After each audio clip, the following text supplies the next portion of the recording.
If you control the people, you control the planet. It's that simple. And boy, do they control the people. Remember it was 2000, the Chinese announced a goal that by 2001, they wanted every home in China to have a TV. Free.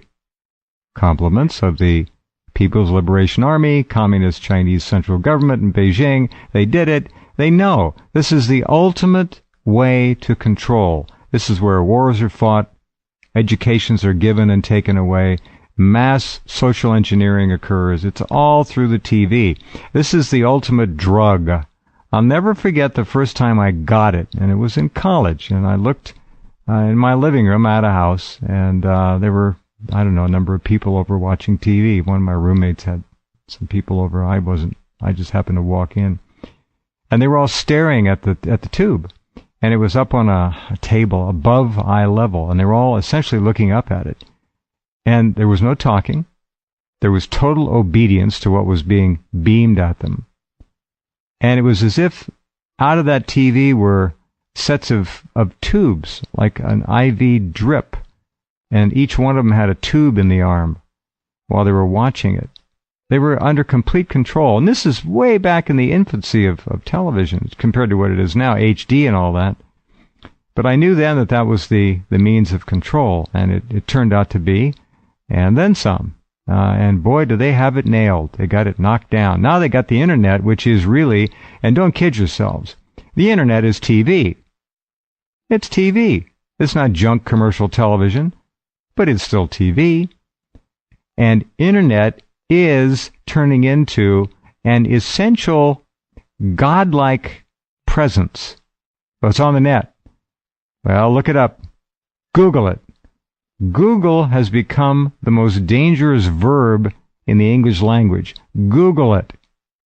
Google, and Jordan I'm sure will agree with this, in my humble estimation, is essentially becoming, it's morphing into, by design, the most, thank you, the most overwhelming force on the planet, a godlike presence.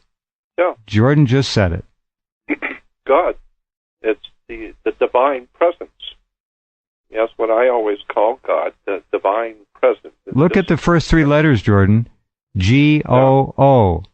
The O is pretty damn similar to a D, isn't it? Of course, yeah. And I think Google is connected somehow to the concept of God. Somewhere I read that a long time ago. And Yahoo is simply the Hebrew God. Yahweh, Jehovah, Yahweh. If you look in the dictionary, look up Yahweh, Y-H-W-H, or Y-H-V-H, Yahweh, and it will tell you that Yahweh, of the Hebrew Yahweh, can be spelled different ways. Y-H-W-H, Y-H-V-H, or Y-O-H-O-O, or Y-A-H-O-O, Yahoo. That's in a dictionary. Yahoo is the Jewish God, Yahweh, Jehovah. And that's fascinating. I didn't write the dictionary. I'm just telling you where to go look. So it's all right there. This is an extraordinarily well-planned ancient system that slowly but surely. I mean, I said this before in your show that when you take a picture of professional photography, you go into a dark room, and that's when things develop in the dark room, and you have a small red light, and therefore you're dumping the pictures into the solution. And slowly but surely it begins to manifest what is on the picture, but it's done in the dark room. And that's exactly what's happening today. They're slowly but surely developing a situation on the Earth which is becoming more and more defined and more in your face. And it's a picture. It's already been photographed. It's already been prepared. Right. We're seeing it granulate together into a sharply defined, cohesive image, and that image is not pretty. The analogy is very good, although now you see it, and the controllers knew 100 years ago that they were eventually going to have technology undreamed of. That's what Orwell was writing about. He knew. Of course. They have it now. So the image of someone developing a photo in a dark room in a deep pan of solution, now, of course, has been supplanted by speed of light digital imagery. It's all speed. Now, let me take that and ask you to comment, Jordan. I have said for years that we are a junked out culture. Junked out in terms of audio, video, amphetamines.